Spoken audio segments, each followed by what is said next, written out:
And welcome to On the Spot, where we talk about the trucking spot market, the ups and downs of it, where we are in the cycle. My name is Kevin Hill, here with our Director of Passport Research, JP Hampstead. What's up, Kevin?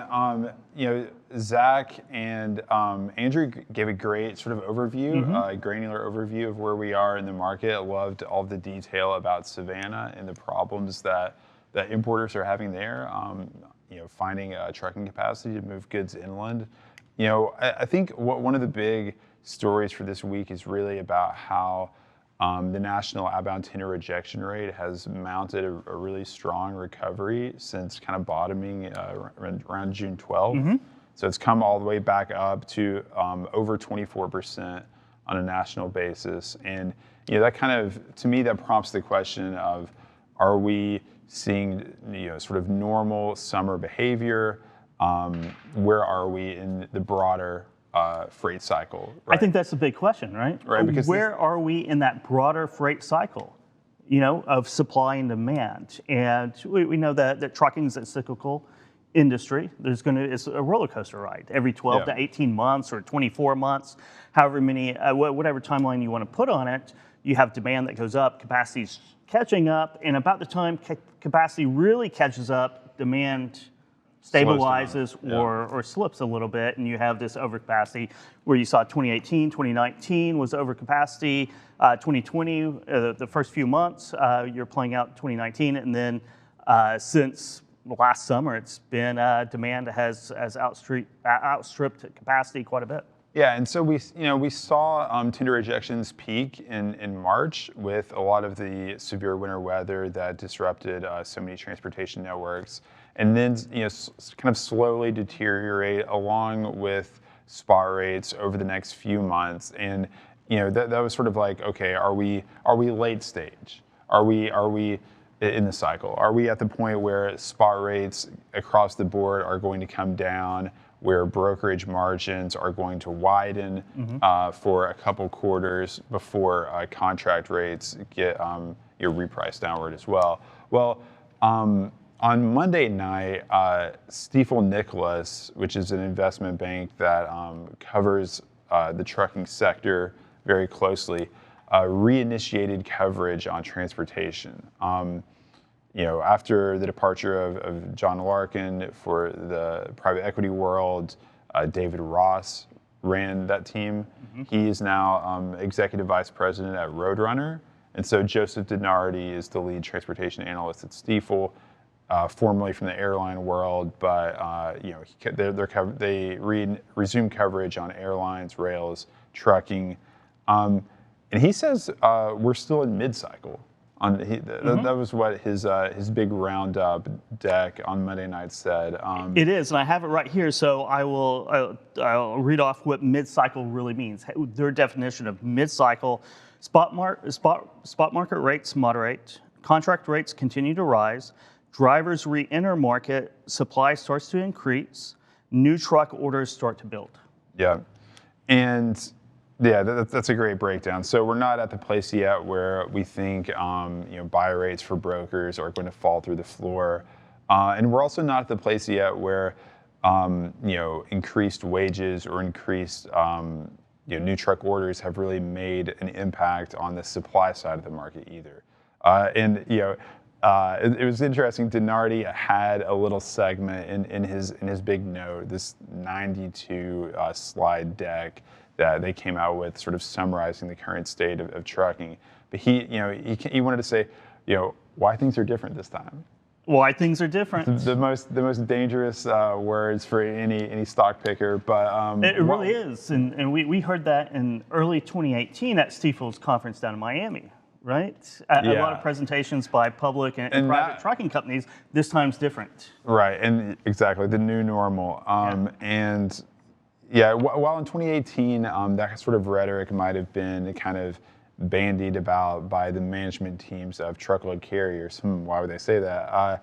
This time it seems like DeNardi at least does have a bunch of reasons to cite at least why the market won't roll over as quickly. Why relative to other stages in the cycle, the mid-cycle place that we're in may be extended. A lot of those have to do with the supply side of the market, but also the demand side. The demand side, and here's three of the major bullet points on the demand side of the market is the healthy consumer, high savings rate right now, restocking. Businesses are trying to restock, rebalance those inventories, and maybe an infrastructure bill finally. Yeah.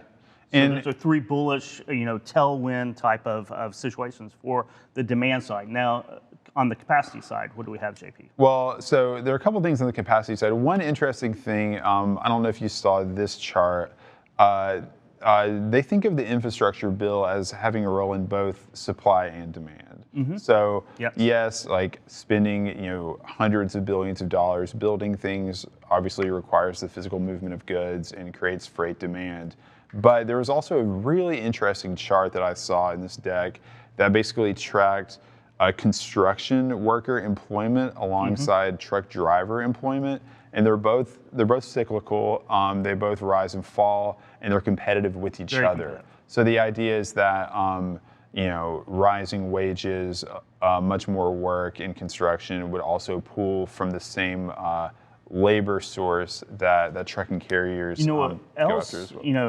You're talking about construction. We have another competitor, truck driving jobs, that the market is heating up. The IEA came out, International Energy Agency came out, very bullish on oil demand going forward. I think we're up into the mid 70s for WTI oil right now. So if you start drilling more, you're going to have a lot of competition for jobs because you go from truck driver, construction, oil and gas, kind of those heavy manufacturing is having a hard time filling those seats as well. So you have a lot of demand for the truck driver jobs right now.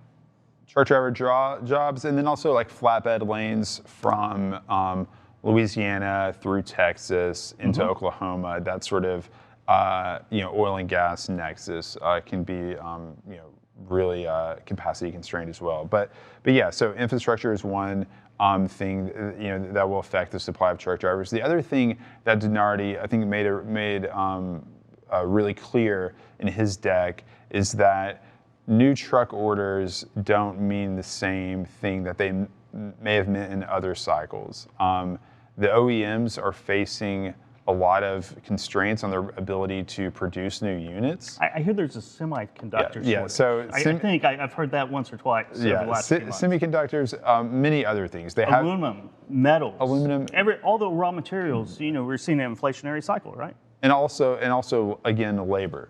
Right. Yep. So if they wanted to add another shift, that becomes really difficult. So what Denardi did a really good job of was showing basically how the backlog is building even faster than the new orders are coming in, meaning that production isn't keeping up at all. So that's one reason why he thinks the cycle may be extended. He came out with a buy rating on Knight-Swift, Werner, Schneider, Heartland, and holds on Covenant Rider and Dasky.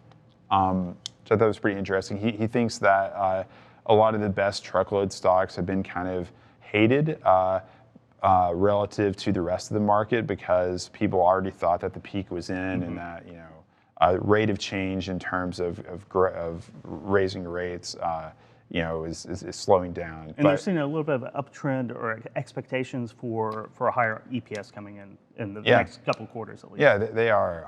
So I thought that was really interesting. We're still seeing contract rates continue to rise. To Denardi's point about us being firmly mid-cycle, van contract rates have taken another leg up to $259 per mile and that's a base rate exclusive of fuel. And that's up from about $240 at the beginning of May. So pretty healthy movement in the contract market still. It is. It's going to be a very interesting market. It's going to play out. We'll see the mid-market. I know CFOL has the mid-cycle, then the mid-late cycle. So we're just starting to see some of that build up into that. So we'll wait until we see a very strong trends in the mid-cycle to call the mid-late cycle. But we'll be talking about this on the spot for this week and next week and every Wednesday here on FreightWaves Now.